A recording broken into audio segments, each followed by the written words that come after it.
दोहा number 94। बोलो सियापति रामचंद्र की जय। जगदम्बा जहाँ अवतरी सो पुरबरन की जाई। रिद्धि सिद्धि संपत्ति सुख नित नूतन अधिकाई। सियावर रामचंद्र पथ जय शरणम शंकर हरि ओम। जय जय सिया राम। मंगल भवन मंगल हारी द्रपहो दशरथ अजर बिहारी। श्री राम जय जय राम। श्री राम जय जय राम। जिस नगर में स्वयं जगदम्बा ने अवतार लिया, क्या उसका वर्णन हो सकता है। वहाँ रिद्धि सिद्धि संपत्ति और सुख नित नए बढ़ते जाते हैं। बारात को नगर के निकट आई सुनकर नगर में चहल पहल मच गई, जिससे उसकी शोभा बढ़ गई। अगवानी करने वाले लोग बनाव श्रृंगार करके तथा नाना प्रकार की सवारियों को सजाकर आदर सहित बारात को लेने चले। देवताओं के समाज को देखकर सब मन में प्रसन्न हुए और विष्णु भगवान को देखकर तो बहुत ही सुखी हुए। किंतु जब शिवजी के दल को देखने लगे तब तो उनके सब वाहन सवारियों के हाथी घोड़े रथ के बैल आदि डरकर भाग चले। कुछ बड़ी उम्र के समझदार लोग धीरज धरकर वहां डटे रहे। लड़के तो सब अपने प्राण लेकर भागे। घर पहुंचने पर जब माता पिता पूछते हैं तब वे भय से कांपते हुए शरीर से ऐसा वचन कहते हैं, क्या कहें कि कोई बात कही नहीं जाती। यह बारात है या यमराज की सेना। दूल्हा पागल है और बैल पर सवार है। सांप कपाल और राख ही उसके गहने हैं। तन छार व्याल कपाल भूषण नगन जटिल भयंकरा। संग भूत प्रेत पिशाच जोगिनी बिकट मुख रजनी चरा। जो जियत रह बारात देखत पुण्य बढ़ते ही कर सही। देखई सो उमा विबाहु घर घर बात असी लरिकन कही। दूल्हे के शरीर पर राख लगी है, सांप और कपाल के गहने हैं। वह नंगा जटाधारी और भयंकर है। उसके साथ भयानक मुख वाले भूत प्रेत पिशाच योगिनियां और राक्षस हैं। जो बारात को देखकर जीता बचेगा सचमुच उसके बड़े ही पुण्य हैं और वही पार्वती का विवाह देखेगा। लड़कों ने घर घर यही बात कही। समझ महेश समाज सब जननी जनक सब मुस्काही। बाल बुझाए विविधि विधि निडर हो डर नाही। सियावर रामचंद्र पथ जय शरणम शंकर हरि ओम। जय जय सिया राम। मंगल भवन अमंगल हारी द्रपहो दशरथ अजर बिहारी। श्री राम जय जय राम। श्री राम जय जय राम। महेश शिव जी का समाज समझकर सब लड़कों के माता पिता मुस्कुराते हैं। उन्होंने बहुत तरह से लड़कों को समझाया कि निडर हो जाओ, डर की कोई बात नहीं है। अगवान लोग बारात को लिवा लाए। उन्होंने सबको सुंदर जनवासे में ठहराने को दिया। मैना पार्वती जी की माता ने शुभ आरती सजाई और उनके साथ ही स्त्रियां उत्तम मंगल गीत गाने लगीं। सुंदर हाथों में सोने का थाल शोभित है। इस प्रकार मैना हर्ष के साथ शिव जी का परीक्षण करने चली। जब महादेव जी को भयानक वेश में देखा तब तो स्त्रियों के मन में बड़ा भारी भय उत्पन्न हो गया। बहुत ही डर के मारे भागकर वे घर में घुस गईं और शिव जी जहाँ जनवासा था वहाँ चले गए। मैना के हृदय में बड़ा दुख हुआ। उन्होंने पार्वती जी को अपने पास बुला लिया और अत्यंत स्नेह से गोद में बैठाकर अपने नील कमल के समान नेत्रों में आंसू भरकर कहा, जिस विधाता ने तुमको ऐसा सुंदर रूप दिया उस मूर्ख ने तुम्हारे दूल्हे को बावला कैसे बनाया। कस कीने बर ब्यौरा विधि जेहि तोरा। तुम्हि सुंदरता दई जो फलु चहे सूरत रुहि। सो बरसत बबुरहि लागई तुम सहित गिरते गिरो। पावक जरो जल निधि महु परो। घर जाऊ अपजस हो जग जीवत विबाहु न हो करो।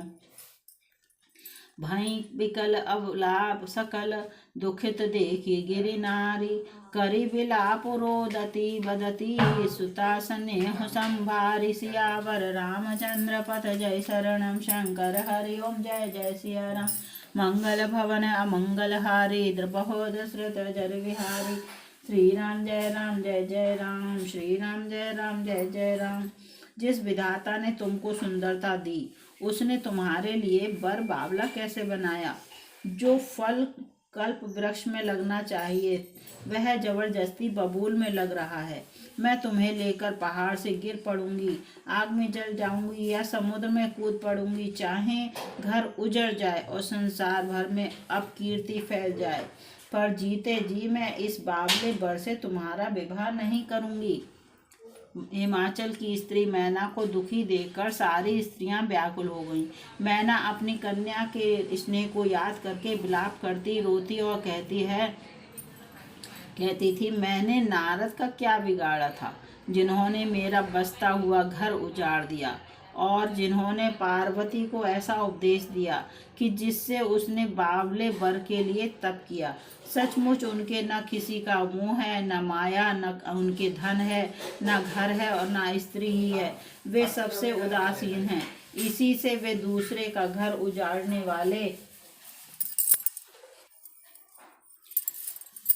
वाले उन्हें न किसी की लाज है न डर है। भला भांज स्त्री प्रसव की पीड़ा को क्या जाने। माता को विकल देखकर पार्वती जी विवेक युक्त कोमल वाणी बोली, हे माता, जो विधाता रच देते हैं वह टलता नहीं, ऐसा विचार कर तुम सोच मत करो। जो मेरे भाग्य में बावला ही पति लिखा है तो किसी को क्यों दोष लगाया जाए। हे माता, क्या विधाता के अंक तुमसे मिट सकते हैं। वृथा कलंक का टीका मत लो। जनी लेहु मातु कलंक वरुणा, जनु लेहु मातु कलंक वरना, परिहउ अवसर नहीं, दुख सुख जो लिखा लिलार, हमरे जाव जहाँ पाओ तहीं।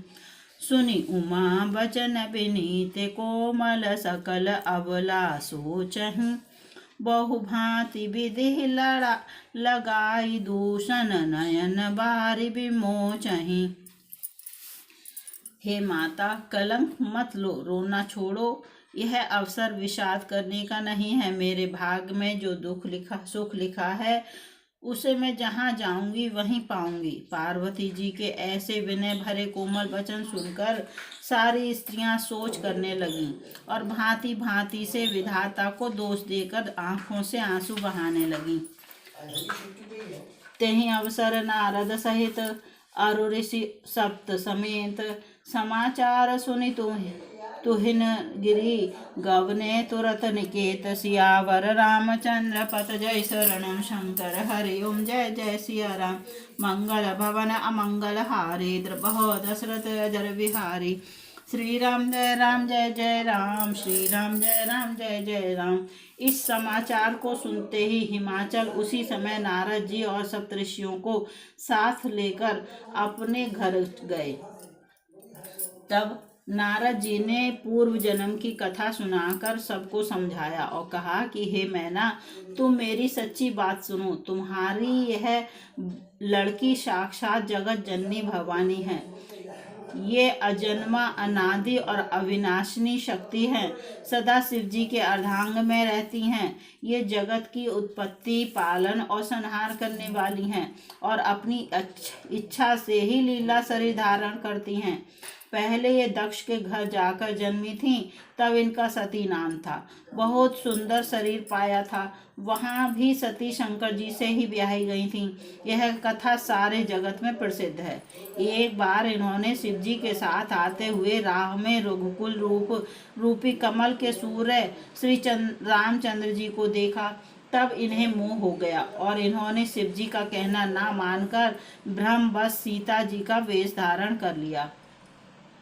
सिय भेषु सती जो कीन तेहि अपराध, शंकर परिहरि हर विरह जाय बहोरी पितु कै यज्ञ जोगा नल जरी। अब जनमी तुम्हरे भवन निज पति लागी दारुण तपु किया। अस जानि संशय तजहु गिरिजा सर्वदा शंकर प्रिया। सती जी ने जो सीता जी का भेष धारण किया, उसी अपराध के कारण शंकर जी ने उनको त्याग दिया। फिर शिव जी के वियोग में ये अपने पिता के यज्ञ में जाकर वहीं वियोगाग्नि से भस्म हो गईं। अब इन्होंने तुम्हारे घर जन्म लेकर अपने पति के लिए कठिन तप किया है, ऐसा जानकर संदेह छोड़ दो। पार्वती जी तो सदा ही शिव जी की प्रिया अर्धांगिनी हैं। सुनी नारद के वचन तब सब कर मिटा विषाद। क्षण महु व्याप्यो सकलपुर घर घर यह संवाद। सियावर रामचंद्र पत जय शरणम शंकर हरि ओम जय जय सिया राम। मंगल भवन मंगल हारी द्रपहो दशरथ जर विहारी। श्री राम जय जय राम, श्री राम जय जय राम। तब नारद के वचन सुनकर सबका विषाद मिट गया और क्षण भर में यह समाचार सारे नगर में घर घर फैल गया। तब मैना और हिमवान आनंद में मग्न हो गए और उन्होंने बार बार पार्वती के चरणों की वंदना की। स्त्री पुरुष बालक युवा और वृद्ध नगर के सभी लोग बहुत प्रसन्न हुए। नगर में मंगल गीत गाए जाने लगे और सबने भांति भांति के स्वर्ण के कलश सजाए। पाक शास्त्र में जैसी रीति है उसके अनुसार अनेक भांति की जौनार हुई रसोई बनी। जिस घर में स्वयं माता भवानी रहती हों, वहाँ की जौनार भोजन सामग्री का वर्णन कैसे किया जा सकता है। हिमाचल ने आदर पूर्वक सब बारातियों को विष्णु ब्रह्मा और सब जाति के देवताओं को बुलाया। भोजन करने वालों की बहुत सी पंगतें बैठीं। चतुर रसोइये परोसने लगे। स्त्रियों की मंडलियां देवताओं को भोजन करते जानकर कोमल वाणी से गालियां देने लगीं। घारी मधुर स्वर देहि सुंदरी विज्ञ वचन सुना वहीं। भोजन करहि सुर अति विलम्ब विनोद सुनि सचु पावहीं। जेवत जो बढ़्यो आनंद सो मुख कोटि हूँ न परे कहो। अच वाई दीने पान गवने बास जहाँ जाको रयो। सब सुंदरी स्त्रियां मीठे वचन स्वर में गालियां देने लगीं और व्यंग्य भरे वचन सुनाने लगीं। देवगण विनोद सुनकर बहुत सुख अनुभव करते हैं, इसलिए भोजन करने में बड़ी देर लगा रहे हैं। भोजन के समय जो आनंद बढ़ा वह करोड़ों मुख से भी नहीं कहा जा सकता। भोजन कर चुकने पर सबके हाथ मुंह धुलवाकर पान दिए गए। फिर सब लोग जो जहाँ ठहरे थे वहाँ चले गए। बहुरे मुनि न हिमवंत कहु लगन सुनाई आई। समय बिलोक विवाह कर पठय देव बोलाई। सियावर रामचंद्र पथ जय शरणम शंकर हरि ओम जय जय सिया राम। मंगल भवन मंगल हारी द्रपहो दशरथ जर विहारी। श्री राम जय जय राम, श्री राम जय जय राम। फिर मुनियों ने लौटकर हिमवान को लगन पत्रिका सुनाई और विवाह का समय देखकर देवताओं को बुला भेजा। बोलो सियापति रामचंद्र की जय, उमापति महादेव की जय। बोलो भाई सब संतन की जय, बोलो भाई सब भक्तन की जय। अपने अपने गुरुदेव महाराज की जय। दोहा नंबर 99 समाप्त।